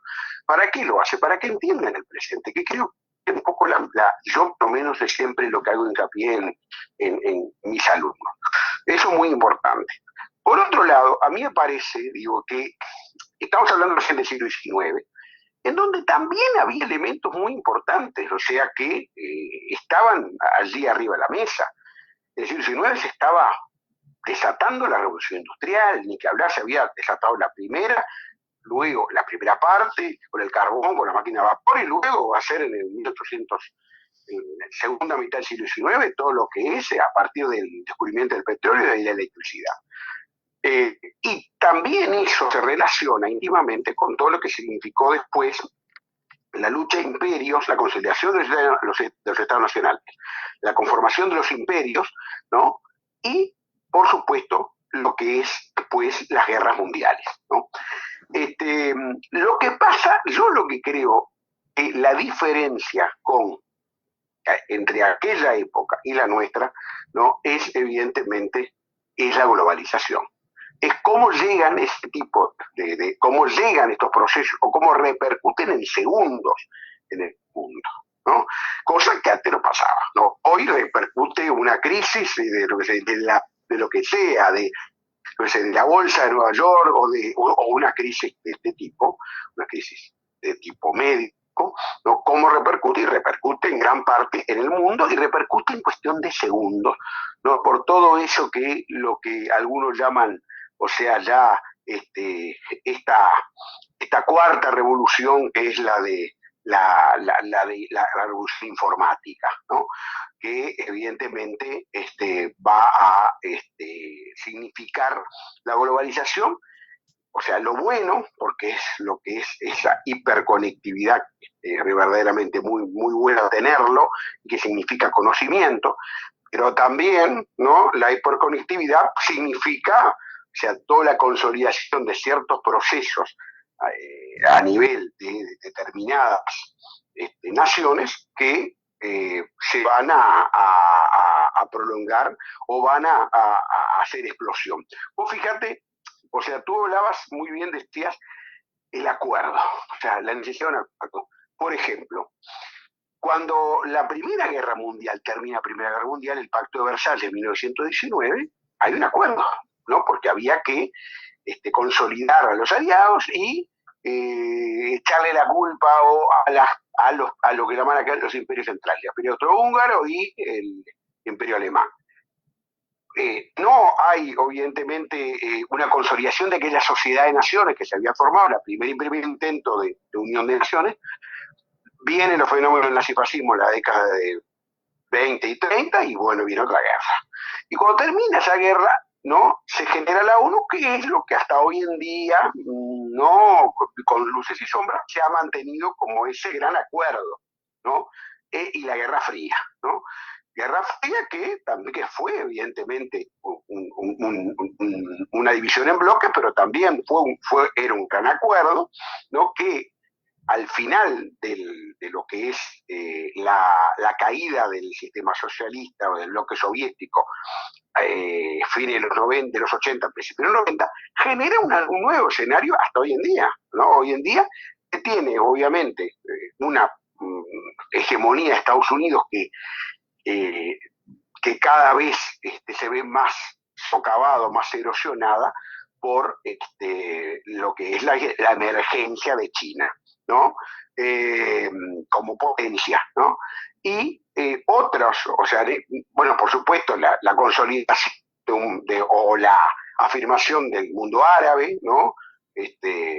Y, por supuesto, también Rusia como emergiendo como una potencia importante, no con la importancia que tenía la Unión Soviética, y Europa, que está allí navegando en medio de una situación de inestabilidad, con el Brexit quizás haya sido el símbolo más importante de esa inestabilidad que tiene la Unión Europea. O sea, yo creo firmemente que para terminar este razonamiento, que la guerra a nivel o lo que es la aparición de este tipo, o la generalización de este tipo de situaciones, este virus, ¿no? Evidentemente, es parte de esa situación, ¿no? O sea, y alguien lo dijo, yo estaba leyendo el otro día, que quizás, vayamos hacia una guerra bacteriológica, ¿no? Más que una guerra armamentista. Y es un tema para tener en cuenta y para realmente seguir observando. Alejandro, hola. Muchísimas gracias. Muchísimas gracias. No sé si está perfecto, está bien. ¿Qué comentarios te merece? Y vos sabés que a veces, yo soy de la idea, Jorge, que la realidad supera muchas veces la ficción, ¿no?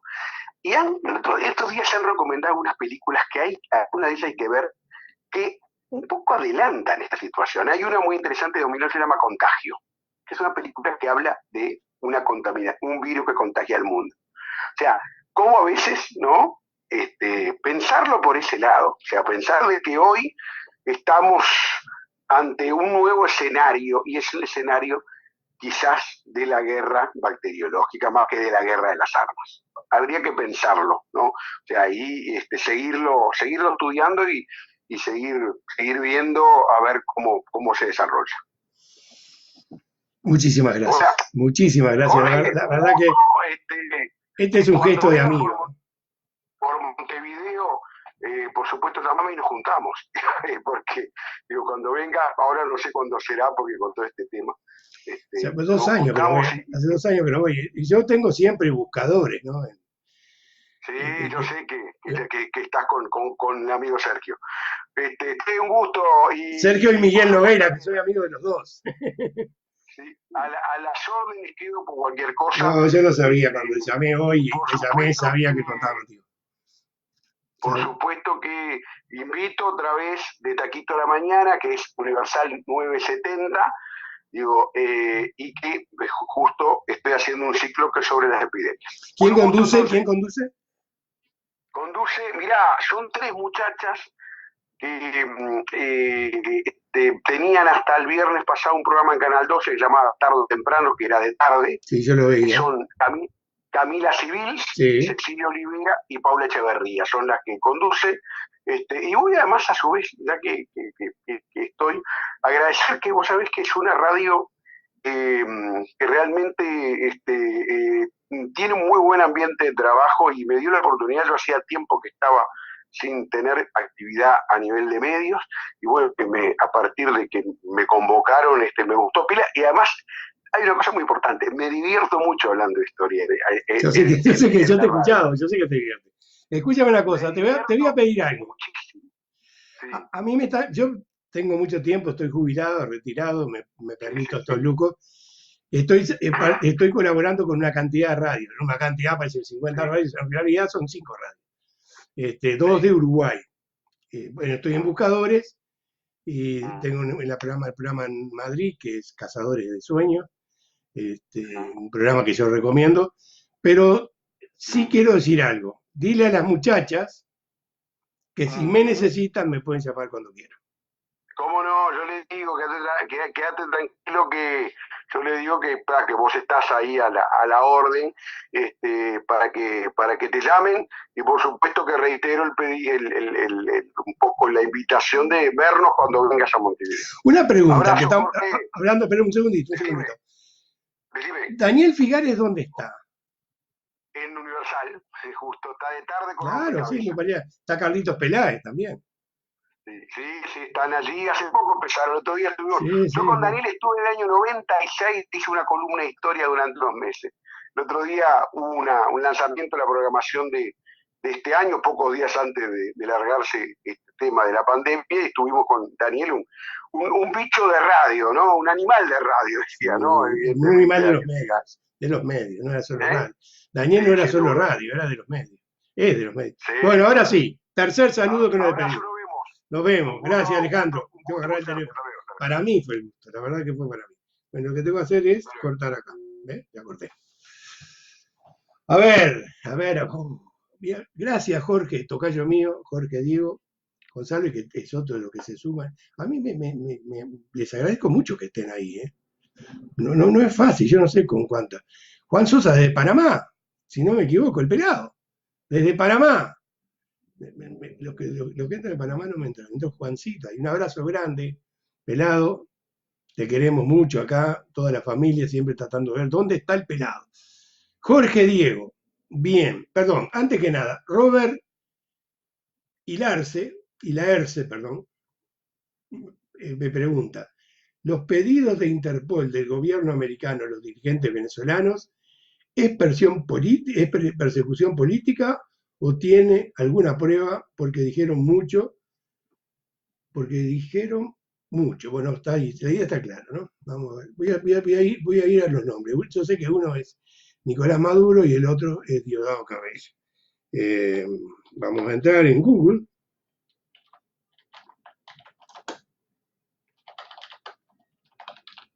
Vamos a googlear para tener los datos.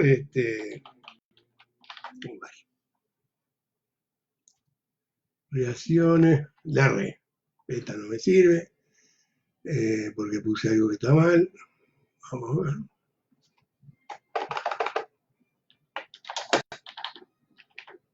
Vamos a ver acá.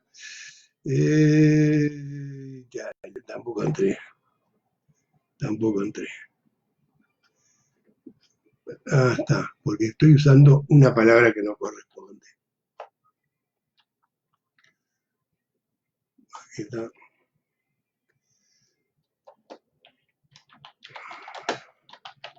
A ver si acá llego. Esta vieja, no llega. Bueno, el número 1 de... Son 5. A ver si me acuerdo de los 5. Está Nicolás Maduro, que es la figura de mando en Venezuela. Yo considero a Venezuela una dictadura, lo he dicho 1000 veces. Los que me escuchan no tengo problema, una dictadura. Puedo explicar en algún momento por qué es una dictadura, pero creo que no es el tema hoy. Diosdado Cabello, que es el hombre fuerte. Diosdado Cabello fue compañero de armas de Chávez en el intento de golpe de Estado contra Carlos Andrés Pérez. Era el más joven de todos, Diosdado Cabello, era el teniente. Chávez era teniente coronel, bueno, tengo una idea, y bueno, están Diosdado Cabello, que son el 1 y 2 de Venezuela. Y hay dos generales, los nombres en este momento no, uno está en España, Estados Unidos pidió que la extradición, hay ahí un problema, no sé, de ubicarlo, aunque les parezca mentiras así. Carvajal, si no me equivoco el apellido, Carvajal fue un general venezolano que cayó un poco en desgracia y de ser un hombre de confianza de Chávez terminó siendo el cónsul de Venezuela en Curazao. Puede ser que me esté equivocando trabajando con la memoria, pero no es necesario. No está en Venezuela, está en España. Se fugó a España. Está requerido por la justicia norteamericana. Es el tercero. El cuarto es, a ver, al cuarto puedo llegar rápido. Al cuarto puedo llegar rápido porque creo que hay información del día de hoy. El cuarto es, un segundito, voy a ir a la página que me guía.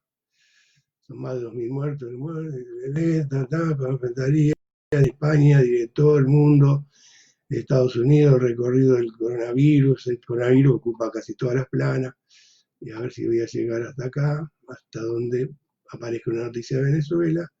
Ronaldinho está triste, se apagó porque está preso, dice que está viendo un duro momento. Aquí está, ya tengo la noticia. Aquí está. Estados Unidos acusó de narcoterrorismo a Nicolás Maduro y ofreció $15 millones por datos que le lleven a su arresto. Estados Unidos también había puesto el precio de cabeza muchísimo, no necesariamente se lleva a cabo, ¿no? Pero está tomado dentro de las medidas que el gobierno norteamericano está aplicando sobre Venezuela. A ver, ¿quiénes son los 5? Y aquí entramos. ¿Quiénes son los 5 funcionarios del régimen chavista? Aquí están ellos. Uno es Carlos Rey. Hugo Carvajal, que es el que está en España, creo.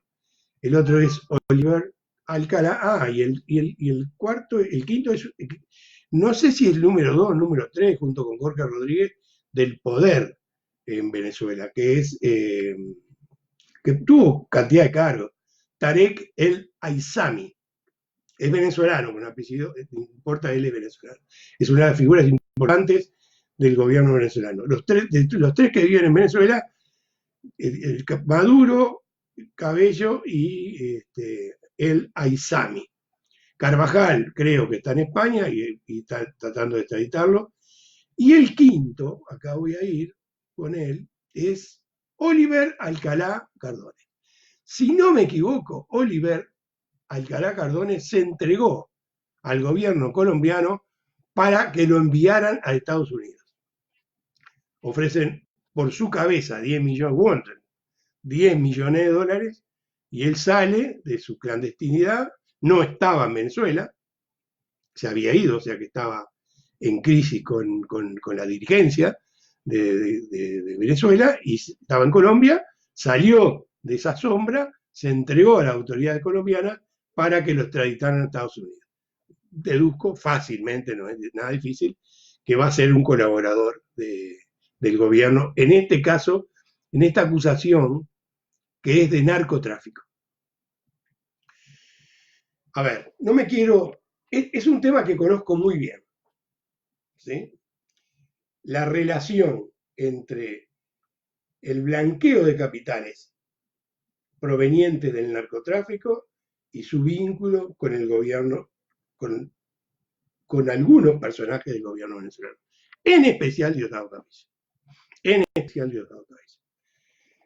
No saco a Maduro, no saco a Oliver, no saco a Alzami, no tengo así en detalle, pero Diosdado Cabello hay muchísima información sobre este personaje simpático, agradable, sobre todo cuando tiene un programa largo, se desboca, amenaza a todo el mundo. Están en una situación terrible Venezuela y ellos siguen sacando pecho. Y esa información la tengo porque, mira, las paradojas.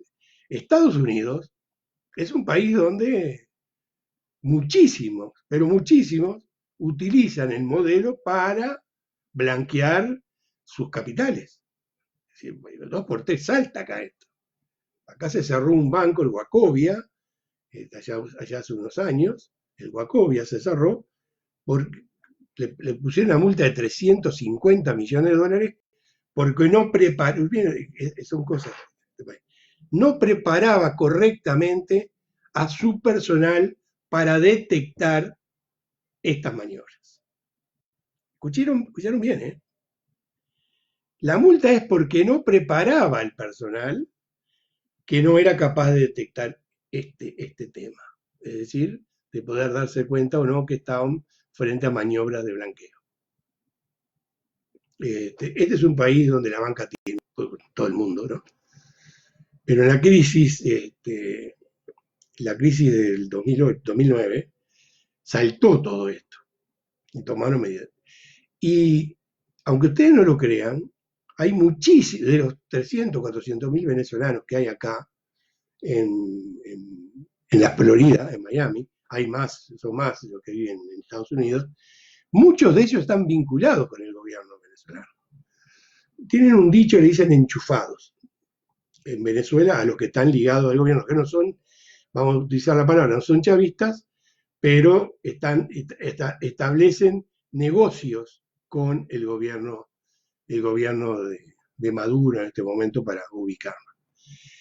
Y ese movimiento lleva a que gran parte de lo que se genera en la actividad ilícita termina acá. Lo persigue, lo sigue, ¿no? Pero a veces no llegan, no logran. Yo puedo decir con respecto a eso lo que dice la prensa. No tengo el detalle. Puedo entrar en el detalle porque esto es público, se puede entrar. Pero la acusación está que están vinculados a el narcotráfico. A ver si tengo la cúpula de la dictadura. Aquí está. La justicia acusó a la cúpula de la dictadura de facilitar los envíos de drogas desde Venezuela utilizando las terminales aéreas y puertos del país caribeño. De los 5, 2 no están en Venezuela. O sea que acá algo no cierra. Y ese van a tener continuamente, esto yo creo que nadie se anime a cobrar 15 millones por la cabeza de Maduro o de Diosdado Cabello. Menos de Diosdado Cabello. Yo pienso que es una situación difícil y que más posibilidades tiene de sobrevivir es Diosdado Cabello y no Maduro. Pero bueno, ahí está. Este es el Aizami, que es un abogado, que consideraban como una especie de cerebro del gobierno, que ha ocupado cargos muy importantes, fue vicepresidente, fue ministro del Interior, no sé qué cargo tiene hoy, capaz que es uno de los vicepresidentes. Bueno, ahí está, estos son. Y es una acusación, a ver, todos los sistemas judiciales tienen sus pros y sus contras. El de Estados Unidos no es perfecto por ningún lado. El de ninguno del mundo es perfecto. Incluso, como en todos lados, quien tiene dinero tiene más posibilidades de no ser condenado. Así, lisa y llanamente. Pero no pasa solo en Estados Unidos, parecería que pasa en todo el mundo. No hay justificación. No hay justificación. Pero acá pasa. Si tienes dinero, si consiguen un buen abogado, que los hay, que te va a salir muy caro, y vas a conseguir eludir tus responsabilidades o tener unas penas menores. Este general que ya estaba con problemas con el gobierno y estaba en Colombia, Oliver Alcalá Cordones, creo que en pocas horas o ahora ya está acá en los Estados Unidos y cae en manos del FBI, que son los que llevan adelante esta simbología. El FBI y la DEA, el FBI por algunos temas y la DEA por lo que tiene que ver con el narcotráfico. Y vendrá un proceso, ¿no? Le voy a decir cómo va a ser, más o menos. A Oliver Alcalá Cordones, el abogado defensor, que va a tener un abogado defensor que lo va a poder pagar, y va a ser un abogado importante, no va a ser un abogado de oficio, le va a ofrecer, va a llegar a un acuerdo, tratar de llegar a un acuerdo con la justicia norteamericana de bajarle la pena o no penarlo a cambio de que dé información. Este modelo que se aplica en la Argentina tiene un nombre, no me acuerdo cuál es, que también acá se aplica a rajatabla. Sobre el tema de la justicia norteamericana vamos a hablar en alguna oportunidad. Yo no sé la cifra, pero estoy trabajando un poco de memoria. Creo que del 100% de los casos que llegan a juicio, perdón, de las acusaciones de delitos, sobre todo de delitos económicos, a juicio llega solamente el 7%. El 93% es un acuerdo. Es un acuerdo bastante embromado, porque mucha gente que no es, que está acusado mal, en un país donde existe la pena de muerte, no en todos los estados, pero en la mayoría de los estados, y que es acusado mal y paga un precio altísimo por un error de la justicia tiene un mecanismo de encontrar el culpable y tratar de eludir toda la parte de juicio. Los juicios son, se llaman a ciudadanos comunes y corrientes para que lo hagan, no son gente que estudió derecho, que está preparada, ni nada. Hay un abogado que habla muy bien, un fiscal que habla muy bien, que tratan de convencer a ese jurado, el juez que arbitra para que no haya desborde, y ese grupo de 12 personas que no están formadas para esto, después de dar mucho tiempo ahí deciden si la persona es culpable o no. Esto es así, y los abogados tienen por costumbre enseguida que tienen un caso decirle vamos a llegar a un acuerdo. ¿Qué significa vamos a llegar a un acuerdo? Vamos a tratar de que no te den esta pena y el gobierno te va a pedir algo. Algunos dicen que sí, otros dicen que no. Solo llegan a juicio el 7%. Todo lo demás se resuelve con la aceptación del acusado de su responsabilidad. La mayoría de las veces es correcta. Tiene responsabilidades, se aceptan, colabora y en vez de darle 20 años le dan 15. Acá las penas son terribles, terribles, ¿no? Arrancan 30, 35, 40. Acá hay presos niños en los Estados Unidos. Cometieron delitos graves y no es que van a salir en libertad enseguida, ¿no? No son muchos los casos, pero hay. Bien, entonces sí, la acusación es la que te dije aquí, y después de este tema lo vamos a hablar. No va a quedar acá. Yo no soy investigador, digamos, yo por lo que dice la prensa. Y por alguna información que puedo tener acá, que sí se puede acceder. Te contesté, Roberto, que es lo que es innegable que tiene un tinte político, ¿no? No están requiriendo a Juancito Pérez, Antonio Rodríguez y Luis Costa, están requiriendo a Maduro y a Diosdado Cabello y a Sami. Tres de las figuras más importantes de Venezuela, que gobiernan Venezuela, por lo tanto, al margen de que sea cierto, que tengan todas las pruebas, que puedan mostrarle a los jurados y a la justicia norteamericana que el pedido es correcto, y la justicia diga que sí, que es correcto, tiene un tinte político, eso es innegable. Es decir, que no, uno puede decir que no es la justicia que lo ve desde el punto de vista político. Me es muy difícil separar, es muy difícil separar. Pero eso corresponde a los abogados, a la gente que sabe esto. Yo no soy abogado, simplemente un periodista jubilado, para que tengan idea. Bien, vamos a ver quiénes entraron por acá. Jorge, Gladys, mándale saludos. Muy bien. Nabila, te conozco desde chiquita. Tu mamá Gladys, de Tacuarembó, me dice que te mande un beso y yo te mando un beso. Es más, en cualquier momento voy y le digo a tu madre, que la quiero muchísimo, una amiga de muchísimos años, que nos vemos en video así, en el Messenger, que ya estoy viendo mucha gente en Messenger ahora. Jorge Sarabia, buenas noches Jorge, muy bueno el historiador, Alejandro Jiménez. Si todos los profesores enseñaran así, tan simple y sin vueltas raras, qué mejor sería nuestra educación. Bueno, eso es a criterio. Yo tuve muy buenos profesores de historia, pero sé que Alejandro es tremendo. Alejandro tiene, aparte de la ventaja que es periodista, no le gusta que le digan, no le gusta, no, le suena raro, porque él es un historiador, un investigador, tiene libros escritos, entonces le dice al periodista, parecía que es un movilero, ¿no? Pero él domina el oficio del periodismo, porque fue periodista. Jorge Coco me dice, Michael Moreno, presidente de la Corte Suprema de Justicia, y Vladimir Padrino, ministro de Defensa. Que yo sepa, no. Tengo los 5, ya los vi, Coco. No es ni Moreno, que sí es el presidente de la Corte Suprema de Justicia, que es chavista, y Vladimir Padrino, que es el ministro de Defensa, que también es chavista. La Suprema Corte de Justicia, que es uno de los elementos para manejar una dictadura, está al servicio del Poder Ejecutivo. No es independiente. Sergio Dota, cómo se extraña en la radio uruguaya, querido Jorge, que cualquier momento salgo. Juan Sosa, que tiene un gran sentido del humor, amigo, el pelado Sosa dice, Maduro creo que se iba a entregar a ver si le pagaban a él la recompensa. En sentido del humor nunca estaba. Acá Coco Magrega, que Diosdado Cabello es el jefe del cártel de los soles, que está vinculado con México. Después vamos a entrar, me agarra un poco de sorpresa la pregunta.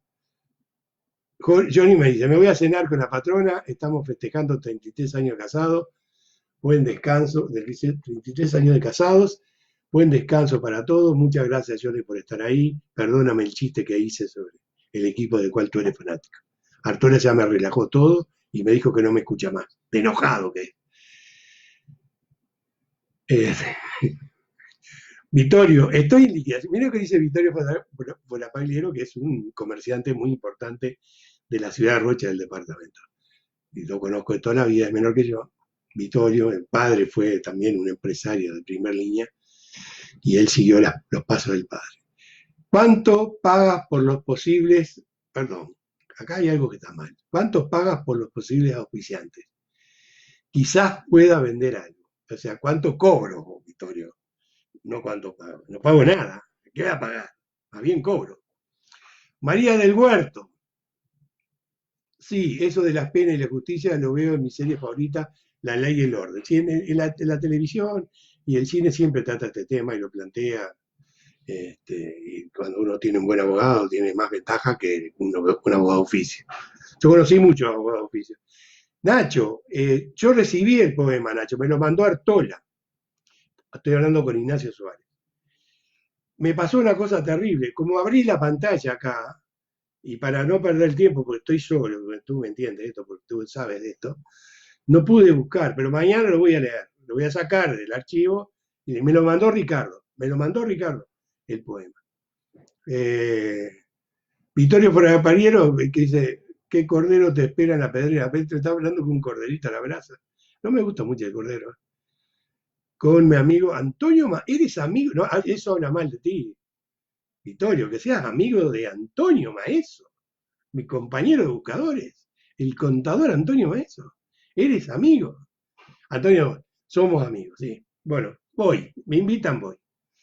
Nacho, ya te contesté. Ricardo Artola. Mándame el número de teléfono por el Messenger, para no darlo a público, Ricardo, y arreglamos. La idea es hablar entre amigos, y tú eres amigo. Me encantaría, yo vi, como le repito a todos, vi tu programa. No, estaba un poco cansado, era medio tarde, pero lo vi. Vi 2 entrevistas, y una de ellas era una actuación, y bueno, y miré cómo se la ingeniaron para que los entrevistados salieran, que yo sé que lo puedo hacer, pero después lo hablamos. Después hablamos porque yo también lo puedo hacer, porque yo uso el teléfono, u otro teléfono, el de mi hija, por ejemplo, para poder hacer esto.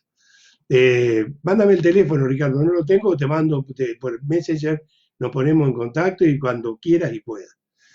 María de Huerto, gracias Ricardo, pensé que estaba enojado conmigo. En serio, porque dije que en el programa se me habían metido los 4 hinchas de Basaña. Los 4 hinchas. Pues, somos, sí, no, son los 4. Se molestaron, bueno. Yo creo que soy hincha en 4 chicos, así que. María del Huerto, Jorge, ¿qué opinión tiene de que sea un jurado de civiles comunes los que dicten una sentencia? No, la sentencia, es decir, lo sentencian de culpable o no. La medida por ser culpable la da el juez. Ellos le dicen al juez, ¿es culpable o es inocente? Y el juez lo sentencia de acuerdo a la ley. A ver, si me pregunta, este tema lo entendí perfectamente que no me está preguntando. Yo, tribunales, es una tradición de Estados Unidos. Cuando todo ciudadano norteamericano está obligado a ser jurado. Cuando hay un juicio, ese 7% que les hablé, citan una cantidad enorme de gente y los entrevistan. Y ahí el abogado defensor y el abogado oficio maniobran para elegir jurados que, bueno, sean más sensibles a los temas que están planteando. Son maniobras de abogados que son eternas. No me gusta el modelo. pero yo hubiera preferido que fuera juez. Pero en la historia de Estados Unidos es así. Y acá es muy difícil de cambiar estas cosas, ya que va a seguir siendo así por la eternidad. En realidad, los jueces y todo el Poder Judicial norteamericano sabe que esto tiene sus defectos y por eso el mecanismo de llegar a acuerdos antes y bajar la pena de manera de resolverlo esto antes que vaya a un juicio. Además de que tiene su costo. Y si tiene su costo, se tiene en cuenta también. Raúl Horacio Coimbra. Recuerdo un relato del gran Carlos Sosa.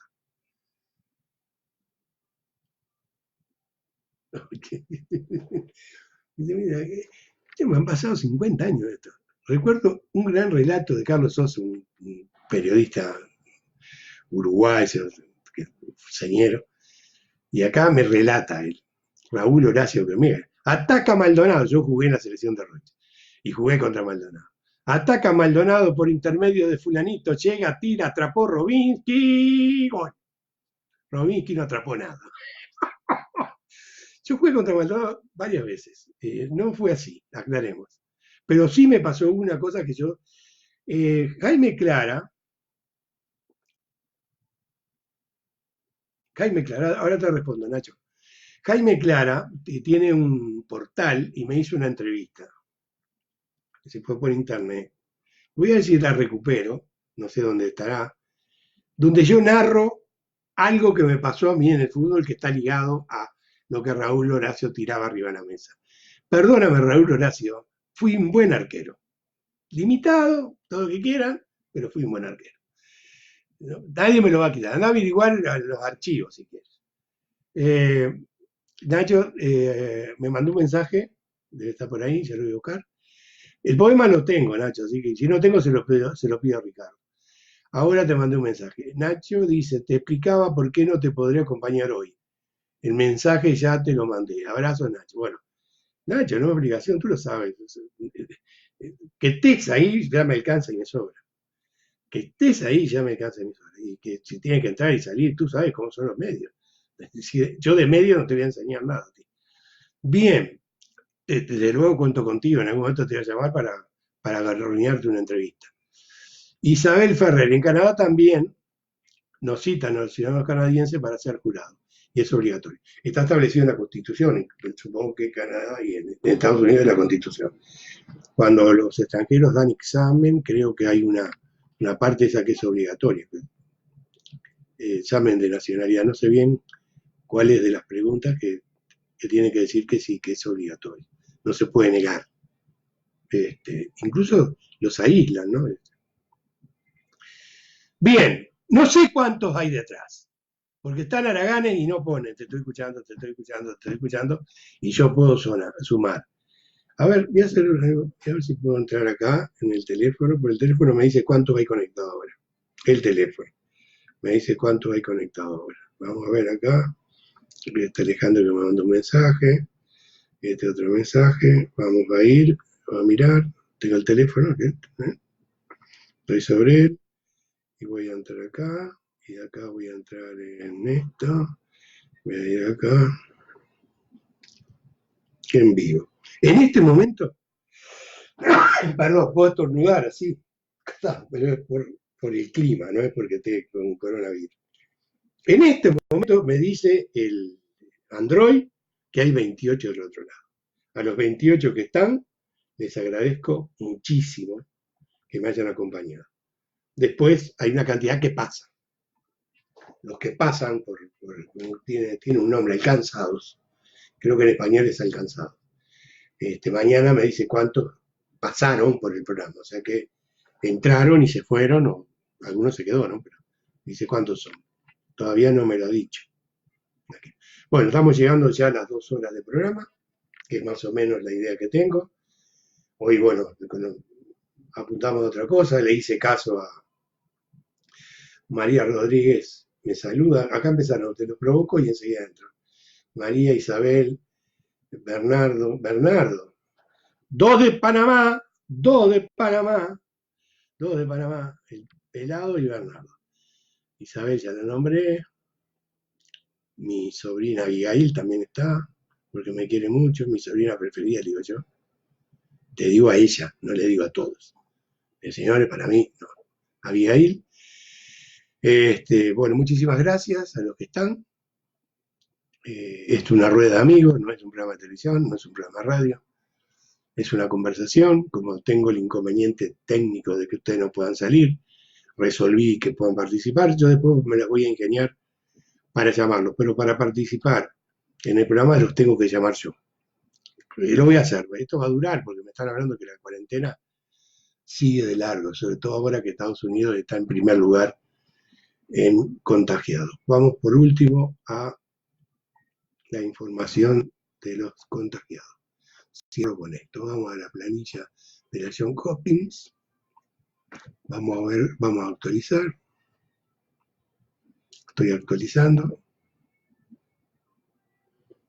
yo estoy actualizando, 124.000 en un poco más de 124.000 en Estados Unidos, 92.500 en Italia, 82.000 en China, 73.200 en España, 37 en Alemania. Vamos al Uruguay, porque está el Uruguay acá. Voy al Uruguay, el mapa para ir hasta Uruguay. Ya estoy llegando, tengo que ampliar los mapas porque Uruguay es chiquito. Ya estoy ahí, ya estoy por llegar a Uruguay y cliqueo en Uruguay. Uruguay, no está el día. Dice casos confirmados, 304, sin muertos, y ustedes ya saben que hay uno. Por lo tanto, la actualización no ha llegado. Mañana cuando salga les digo en qué momento actualizaron Uruguay. 304 casos confirmados, no hay nadie recuperado, o sea que los 304 están activos, y hay 0 muertes acá, pero hay una, y ya subió quién es. Bueno, esto es lo que quería con ustedes. Muchísimas gracias. Gracias, Ricardo. Yo no estoy muy cansado, que si en cualquier momento me meto y te mando un mensajito. Está muy bien eso, me abrió los ojos. Bueno, nada, si ahora entraron todos ustedes a saludar, gracias a todos. Nos encontramos mañana. Yo como estoy jubilado y estoy siempre metido en Facebook, les digo que vamos a seguir de largo y yo lo tengo sábado y domingo, mañana volvemos. Estuve conversando con Catherine Chimisek, que dirige el programa que yo colaboro en España, para tener, ayer habló Néstor Rizzo, que es compañero de ella, vamos a hablar con Catherine, que es periodista también, y bueno, iremos agregando, si se les ocurre a ustedes a alguien, si alguien quiere ofrecerse voluntario para pasar por esto, de Paraguay, mi hermano Roberto, de Panamá, de Paraguay, mi hermano Roberto vive en Paraguay, y mis sobrinos, los hijos de él, que son unos cuantos. Hasta mañana, no voy a decir que los quiero mucho, porque eso te lo dice todo el mundo, chao, cosas por el estilo, no. Porque si no parecería que realmente es un programa de televisión. Ha sido un placer enorme estar con ustedes. Voy a buscar donde cortar. Cliqueo acá.